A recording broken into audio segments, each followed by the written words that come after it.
100 दिन में इसको आवास पूरा करना है। 100 दिन पूरा जाएगा, आवास पूरा नहीं होगा बालू के चलते, तो फिर इन लोगों को नोटिस भेजा जाएगा। अरे भाई, इनका क्या दोष रहेगा?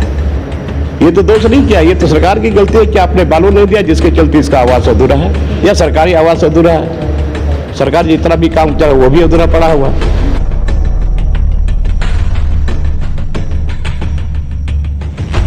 लेकिन अभी बालू नहीं मिलने के चलते अभी सबका काम ठप पड़ा हुआ है। ये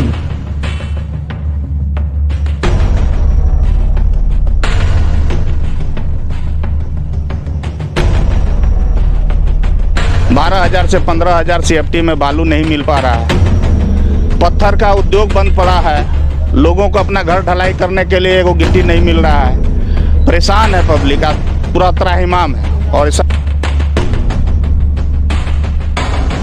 मैं हूँ खुशबू कुमारी, आप देख रहे हैं GTV भारत। आइए रुक करते आज की खास खबरों की ओर। झारखंड के साहेबगंज जिले में फिर एक बार बोरियो विधानसभा क्षेत्र के झामुमो विधायक लोबिन हेम्ब्रम ने झारखंड में बालू बंद मामले को लेकर अपने ही मुख्यमंत्री हेमंत सोरेन पर तीखा हमला बोला है। विधायक लोबिन हेम्ब्रम ने कहा है कि बालू बंद होने से राज्य में विकास की कार्य पूरी तरह से ठप पड़ा हुआ है और एक भी राज्य के गरीब लाभार्थी प्रधानमंत्री आवास नहीं बना पा रहा है और न ही एक भी सरकार की जन कल्याणकारी योजनाओं का कार्य धरातल पर सही से हो पा रहा है। आखिर इसका जिम्मेदार यदि राज्य सरकार नहीं है तो फिर कौन है? आगे उन्होंने यह भी कहा है कि राज्य सरकार को इस पर मंथन कर बालू की कार्य को अविलंब शुरू कर देना चाहिए ताकि राज्य के जनताओं को सरकारी योजनाओं का परिपूर्ण लाभ मिल सके, जिसमें झामुमो विधायक लोबिन हेम्ब्रम को बीजेपी का भी परिपूर्ण रूप से समर्थन भी मिला है।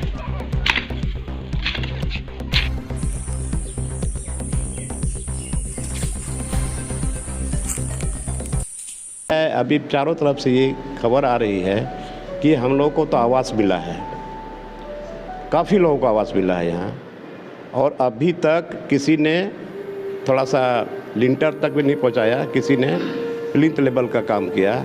लेकिन अभी बालू नहीं मिलने के चलते अभी सबका काम ठप पड़ा हुआ है। ये बरसात के समय में अभी लोग घर तोड़ करके कहाँ रह रहे हैं, कैसे रह रहे हैं, ये बहुत माने एक तरफ से बहुत दुख की बात है। इसलिए इस बात को हम सदन में रखेंगे कि आज केवल यहाँ नहीं पूरे झारखंड की ये स्थिति है और ये बरसात में किस तरह लोगों का जीवन यापन लोग काट रहे हैं।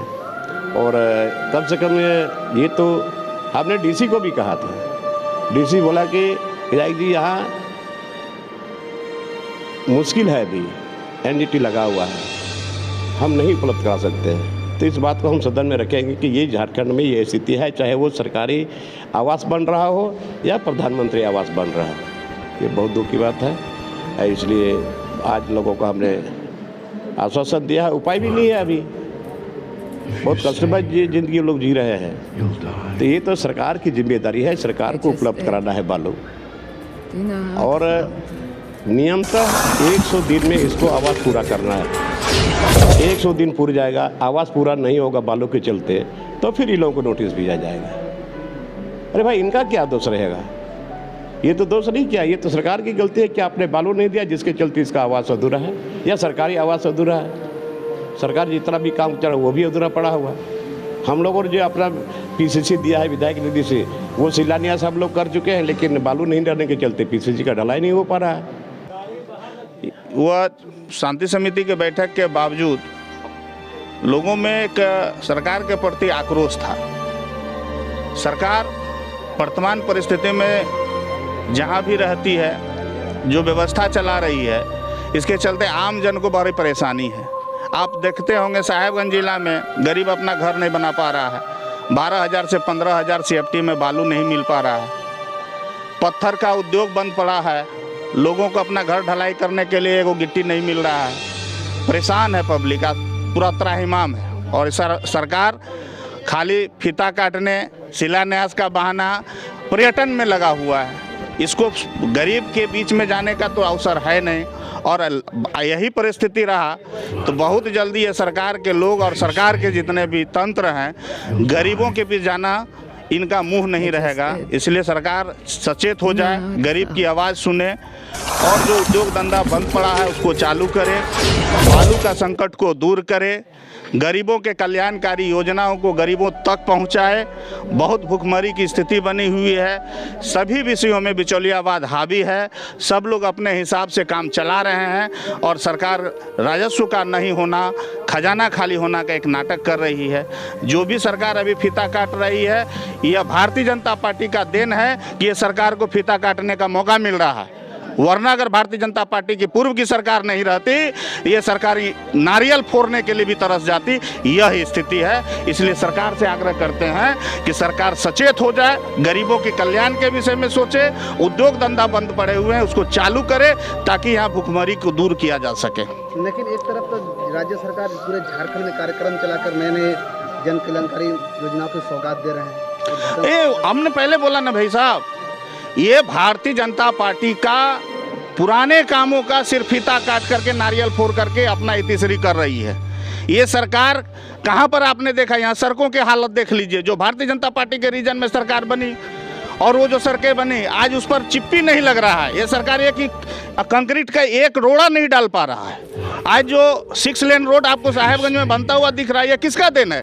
यह भारतीय जनता पार्टी और देश के यशस्वी प्रधानमंत्री नरेंद्र मोदी जी का देन है, जो कि ये सरकार विकास है। आज यहाँ पर गंगा पुल का जो वर्षों जो भारतीय जनता पार्टी की सरकार नहीं थी, पूर्व में कांग्रेस की सरकार थी, कांग्रेस के यहाँ प्रतिनिधि हुआ करते थे।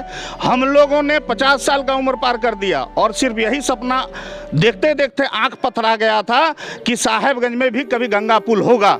लेकिन अपने देश के प्रधानमंत्री 2014 में आई और गंगा पुल का निर्माण हुआ।